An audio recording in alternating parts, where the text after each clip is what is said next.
I wouldn't have it any other way. As they kissed, Octavia moved away, her smile slipping as Louisa approached.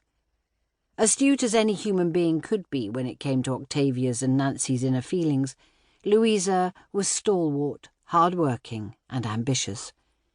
Traits that Octavia liked to believe she had now embodied herself.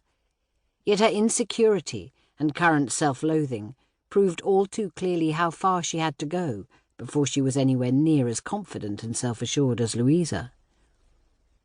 She stopped at Octavia's side and gazed towards Nancy and Francis as they walked down the steps and onto the pavement, where a small crowd of well-wishers had gathered.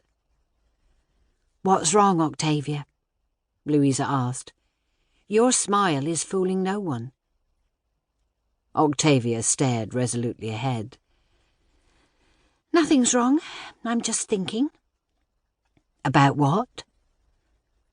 "The future." "What about the future?" Octavia turned, saw the concern in her friend's violet gaze, but tilted her chin anyway. "I think it goes without saying that the Carson Street house is not the same place it was when I arrived 6 months ago, and no doubt it will be different again come another 6 months." "And that's a bad thing?" "It is when I have nothing else in this city but you and the house. It's time for me to start thinking of what I will do going forward." "You have absolutely no need to worry."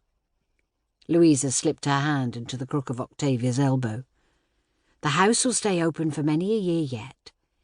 Now that I've taken on Adelaide and Eliza, who are that much younger than us, I hope our income will increase, and you can continue to work without additional pressure."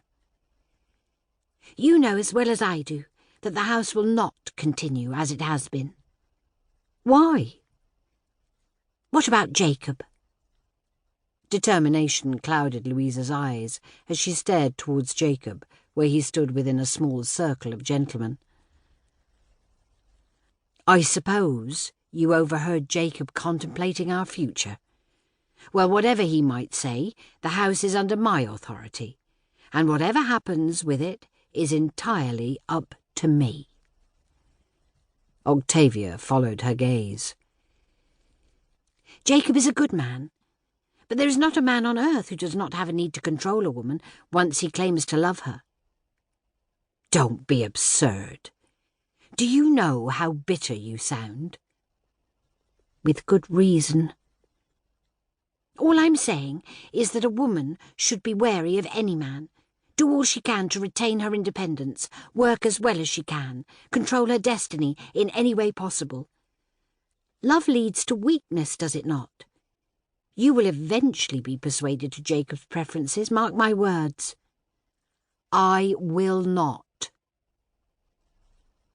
Despite the annoyance in Louisa's gaze, Octavia could not stem her simmering panic, the unrelenting belief that time was running out, and she had to do something to shape her future. "All right, then. What of Nancy and Francis?" "What about them? Surely you're not concerned Francis will do wrong by Nancy?" Louisa stared at the man in question, her jaw slightly tightening. "Neither of us will stand by and let Nancy be hurt." "Of course not. I think he and Nancy will do well. They have their mission at the workhouse, a nice home and a baby on the way. There's much to keep Nancy busy and absent from Carson Street, which is only right." "Then what is it bothering you?"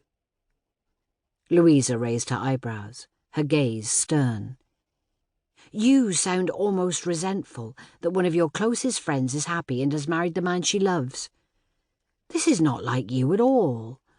I was half expecting you to be tormenting Nancy by now and thoroughly enjoying yourself." Shame brought heat to Octavia's cheeks, but she would not waver. "I am happy. Just troubled. I feel as though all of us have risen with the success of the brothel, but if it closes, what then?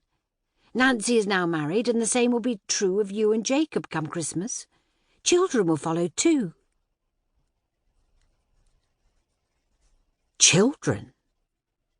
Louisa huffed a